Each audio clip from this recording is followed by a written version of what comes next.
welcome back to my class. How are you today?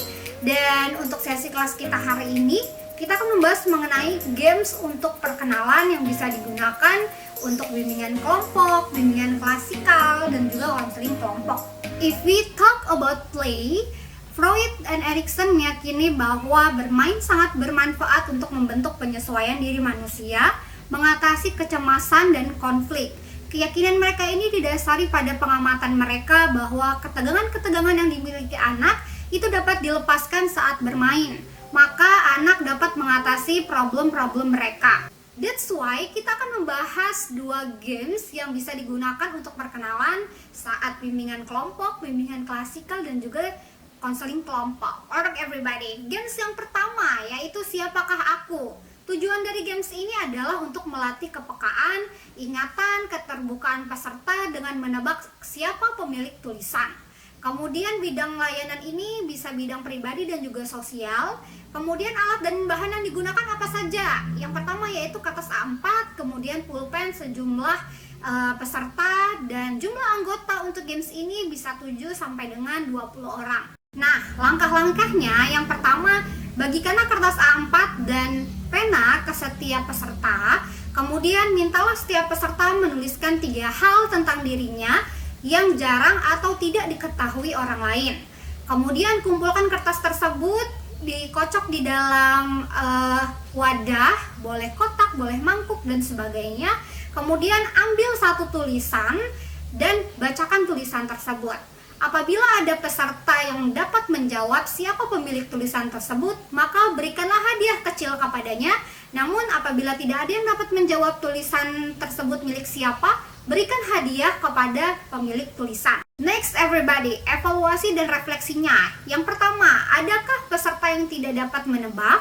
Kemudian yang kedua, adakah kebingungan yang lama untuk peserta dalam menebak? Kemudian yang ketiga, apakah makna dari permainan ini? Nah, games ini juga bisa divariasikan dengan peserta dibagi beberapa kelompok, namun dengan syarat pemilik tulisan tidak memberitahukan kelompoknya sendiri.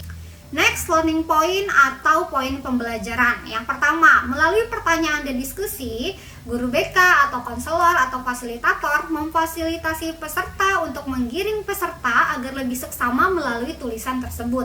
Kemudian yang kedua, membentuk daya ingatan akan kenangan dengan penulis dan menumbuhkan suasana yang ceria dan hangat. It was fun everybody. That was the first game, and now the second games we call it I've Got Ya. Nah, tujuan dari games ini adalah untuk membentuk suasana gembira sambil berkenalan. Bidang layanannya yaitu pribadi dan sosial. Waktunya bisa kurang lebih 30 menit, kemudian alat dan bahannya 1 buah botol kosong. Right everybody, how play the game? Yang pertama, duduklah membentuk lingkaran. Kemudian yang kedua, mintalah salah seorang sukarelawan dari peserta untuk memutar botol yang pertama kalinya. Dia akan memberikan tugas kepada siapapun yang ditunjuk oleh botol ketika botol tersebut berhenti berputar. Misalnya, siapa yang ditunjuk botol ini akan menyanyikan sebuah lagu Potong Bebek Angsa. Nah, tugasnya itu bisa dapat beragam. Yang ketiga, setelah tugas tersebut dilaksanakan, maka orang yang pertama memutar botol untuk kembali duduk ke dalam lingkaran, kemudian digantikan oleh peserta yang baru saja menyelesaikan tugas atau ditunjuk oleh botol tersebut. Kemudian begitu terus secara bergantian sehingga seluruh peserta bisa mendapatkan tugasnya masing-masing. Alright everybody, who is the first? Evaluasi dan refleksinya. Yang pertama, apa yang paling disukai dari permainan tadi? Kemudian yang kedua, siapa yang menjadi lebih terkenal setelah permainan tadi? Kemudian yang ketiga, apakah pada umumnya semua peserta senang bermain? Kemudian yang keempat, pertanyaan apa yang paling disukai? Dan yang terakhir, yang kelima, apakah makna dari permainan tadi? Game ini juga bisa divariasikan dengan menambah permintaan kelompok seperti menceritakan sesuatu yang lucu di kehidupannya, atau menyebutkan 5 ekor binatang yang diawali huruf K atau huruf B atau huruf C. It's up to you. Atau mungkin juga menggambarkan kampung halaman dengan 5 kalimat, atau meminta berakting seolah-olah menjadi orang yang sangat gembira sekali atau sangat sedih sekali, atau mungkin sedang berjualan di pasar. The last is learning point. Poin pembelajarannya adalah bagaimana mengenali peserta lain dengan berbagai keadaan. Alright everybody, itu dia tadi pembahasan kita mengenai games yang bisa digunakan untuk konseling kelompok, bimbingan kelompok, dan juga bimbingan klasikal. Semoga bermanfaat, jangan lupa di like dan juga di subscribe. Thank you for watching, sampai jumpa lagi di video selanjutnya.